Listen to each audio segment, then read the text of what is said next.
Bonjour à toutes et à tous et bienvenue à bord du vol du Sankofa de ce matin qui se dirige vers un pays qu'on pourrait qualifier de très jeune, mais à l'histoire douloureuse et incertaine. Indépendante depuis 1990, soit 30 ans après la plupart des pays de l'Ouest africain, c'est le troisième pays le plus jeune d'Afrique, après les indépendances de l'Érythrée en 1993 et du Soudan du Sud en 2011.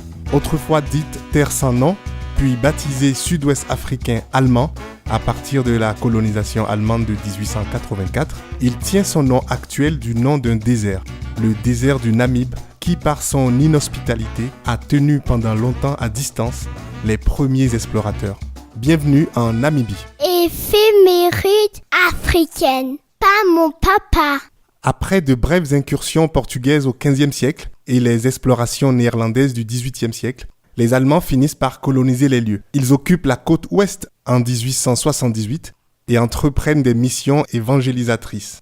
En 1884, la région devient officiellement un protectorat allemand appelé Sud-Ouest africain allemand. Des fermiers et des marchands viennent y poser leurs valises.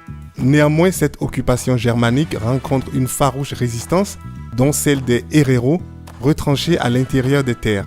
C'est en réponse à cette révolte que le pouvoir allemand crée un des plus grands traumatismes de l'histoire de la Namibie. Le 10 janvier 1904 marque le début du soulèvement héréro commandé par le chef Samuel Maharero. Witbooi, chef du peuple Nama, se joint aux insurgés qui harcèlent les fermiers allemands et détruisent les infrastructures. Le lieutenant général Lothar von Trotha, nommé commandant en chef des troupes de la colonie allemande, prend la relève du gouverneur Theodor Ludwen, avec pour mission d'en finir avec la révolte des héréros.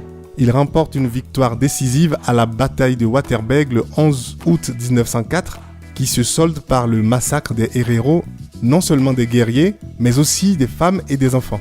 Les actions de von Trotha révulsent l'opinion publique allemande et il est finalement démis de son commandement.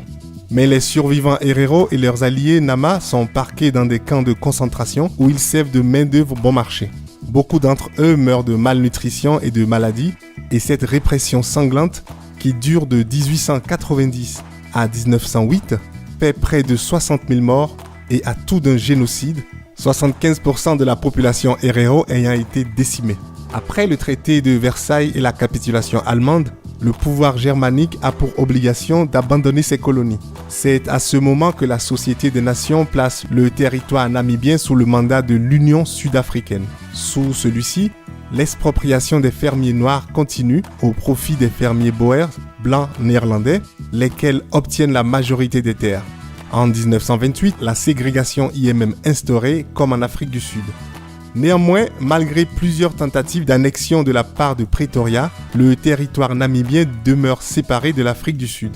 En 1958, les Ovambo demandent même l'indépendance et, alliés aux autres peuples autochtones, créent l'Organisation du peuple du Sud-Ouest africain, ou SWAPO, à l'origine un syndicat. Dans le contexte de décolonisation qui marque la période d'après-guerre, l'Organisation des Nations Unies révoque ce mandat de l'Union sud-africaine.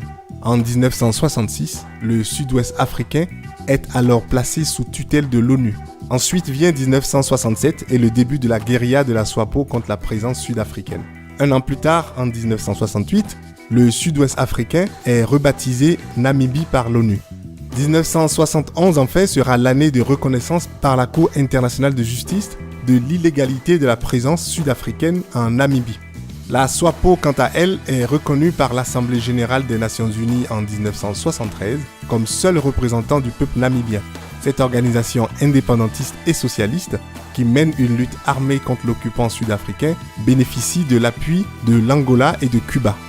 Enfin, en 1978, le Conseil de sécurité de l'ONU adopte la résolution 435 qui prévoit le début du processus d'indépendance de la Namibie. Dans l'atmosphère conflictuelle qui prévaut pendant la décennie 78-88, cette résolution est d'abord peu respectée.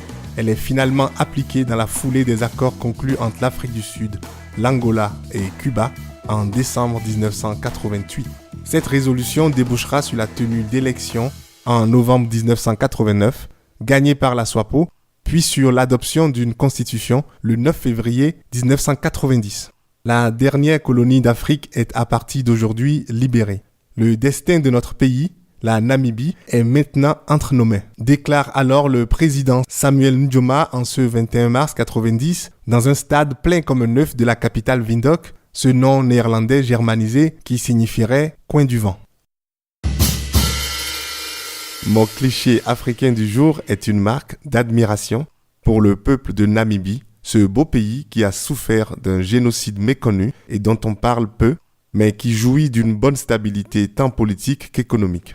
Mon admiration pour le fait d'avoir été le premier pays au monde à inscrire la protection de l'environnement dans sa constitution et d'avoir fait de l'implication des tribus locales un des axes majeurs de sa politique, grâce à un système équitable de répartition des bénéfices tirés du tourisme.